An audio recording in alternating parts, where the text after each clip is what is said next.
We move the next speaker, Marina Khachatryan. So it's her name. Please. Ladies and gentlemen, I would like to present to your attention our experience of local injection of Ultrahigh-dose Verapamil for symptomatic vasospasm after spontaneous subarachnoid hemorrhage. Cerebral vasospasm is one of the most devastating complications after aneurysmal subarachnoid hemorrhage, and the main cause of death and disability in such patients following the aneurysm obliteration and in management of intracranial pressure. The pathophysiology of the vasospasm is thoroughly investigated, however, no effective preventive therapy has been developed yet. The aim of our study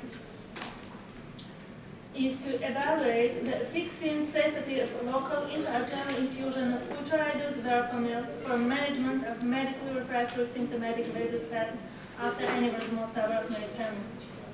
A prospective analysis of all patients admitted to the regional stroke in Armenia with the diagnosis of spontaneous subarachnoid hemorrhage over the period of June 2010 and June 2030 was performed.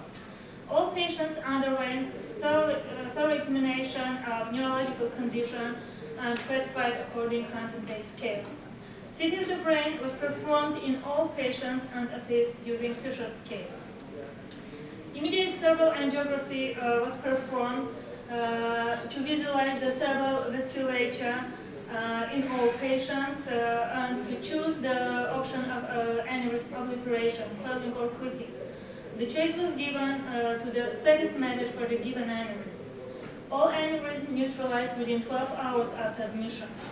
In case of hydrocephalus or significant intravascular hemorrhage, the ICP was managed by EVD or continuous ventricular drainage. Standard prevention of vasospasm, including pneumodyphis, simvastatin, mentioned of ergotamia, was initiated.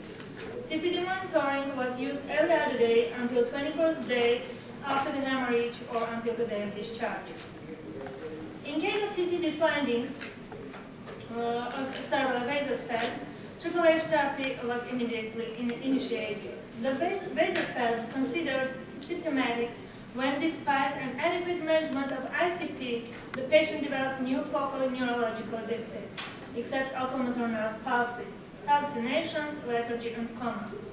In such cases, the patient was immediately taken to angiography suite. Repeated CT or CT perfusion were not performed due to time constraint. For endovascular treatment of management of vasospasm involving supraclinoid segment of ICA, the preference was given to balloon angioplasty, whereas in the case of MCA, ACA, PCA, or basilar arterial vasospasm, intraarterial infusion of Ultrahigh-dose Verapamil was used. Superselective cauterization of an affected vessel was always attempted to achieve in order to avoid spill phenomena.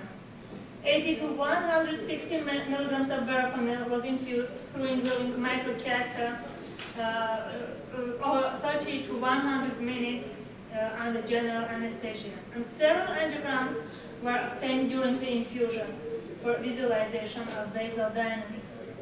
The infusion was terminated if the desired dose of Verapamil was infused. Satisfying angiographic results were noted or side effects of infusion occurred.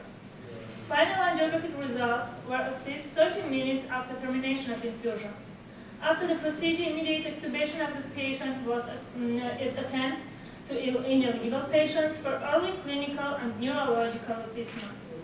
Only in one case, prolonged intraarterial infusion of Verapamil was performed over 24 hours due to very short effect of single-time infusion. Treatment outcome was evaluated using modified Rankin scale on discharge and after 3 months. Here you can see the angiography film of a patient with ruptured MCA aneurysm and severe symptomatic vasospasm. The microcatheter is placed inside a supraclinoid ICA. Here is the pre-injection study. This one immediate post-injection, and this is 30 minutes after following the injection. This is another patient with isolated ACA vasospasm. And you can see the superselective catheterization of ACA, which, as I said, is necessary to avoid still phenomena. And here is the final angiographic results. A median dose of 85 milligrams of verapamil was administered. The number of treated vessels was 1 or 2 per patient.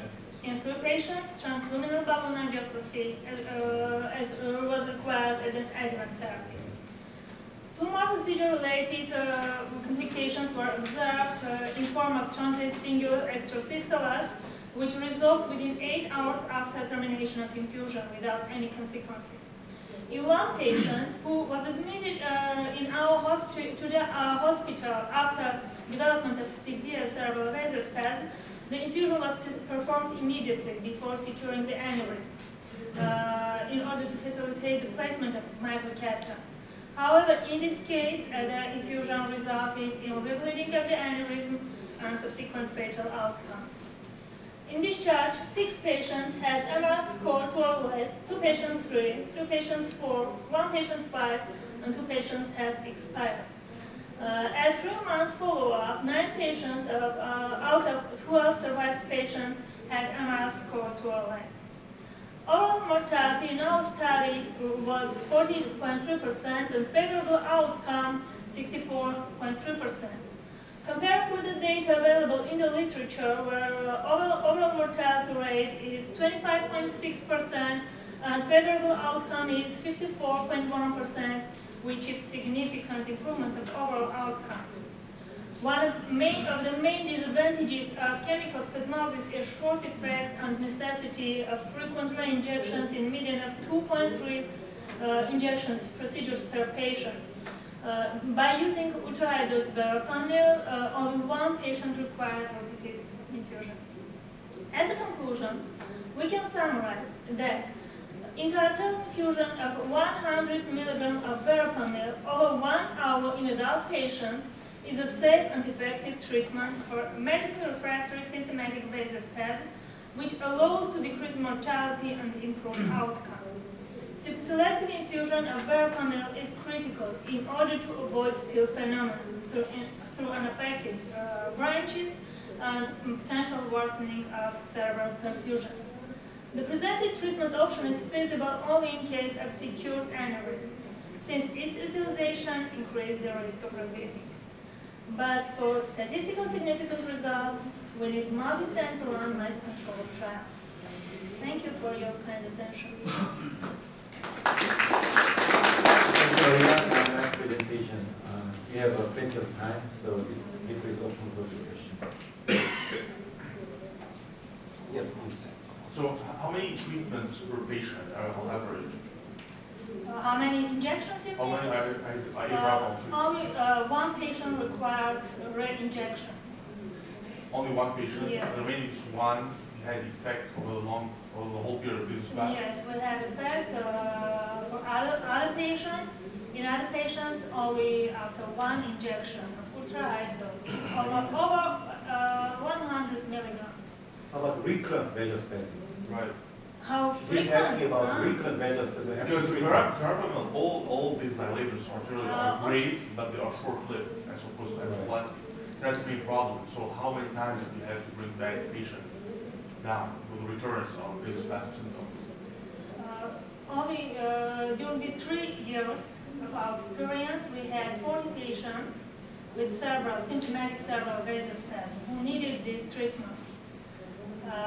In other patients, we started treatment by simvastatin, nimodipine, and not triple H, double H therapy, starting from the first day of admission.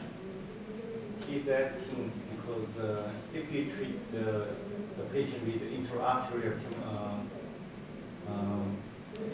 hemorrhage chemotherapy, the patient recur the vasospasm, even though we did a good clinical outcome. But if the 1 or 2 days after, the patient have another vasospasm, so you have to do it again. So how many times have you done for each patient? You mean repeated injections, yes, re-injection? Not at the same time. No, not at the same time. Several days after Okay. after first injection. It is Only one case. Only yes. one patient. So, and you went by clinical exam, right? Did you do CAT scan on all your patients to see hypodensity? Sure, we do. So when you hypodensities? No, we did a CT scan for finding ischemic zones, lesions. We didn't find because there was no 3 hours. We inject the Verapamil before these 3 hours. So we didn't find any lesion in CT. We didn't do angiography, CT angiography, because these patients mostly Yeah, but did you do a CAT? treated by coiling. There are artifacts that But did you do like a repeat CAT scan at 1 week to see how many of these patients eventually had hypodensities in the brain? we did, yes. My speech is not about the CT, that's why I don't introduce the CT scans. Yes, it's about vasospasm and Verapamil. So I should say that yes, we repeat the CT scans and the day after injection and after 1 week and after a month. It depends on the patient, depends on the situation. Okay. Okay. You better start here. Any questions? Just one short question, please. You use very large amount of Verapamil during the injection. I think the patients drop the blood pressure. No, they don't drop. Yes, sir. Do you use any kind of inotropic agent during the Verapamil injection to increase the blood pressure? As I told before, we had only 3 complications. 2 of them is transit single ventricular extrasystoles. We didn't do any medication for this, and they resolved itself. And 1 patient died because of rebleeding of the aneurysm, because we didn't secure the aneurysm, didn't coil it before the injection. So no other complications. We didn't see. Okay, Marina, thank you very much. Thank you, We Tom. move to the next presentation. Next speaker will be Yuakuchi Takuya.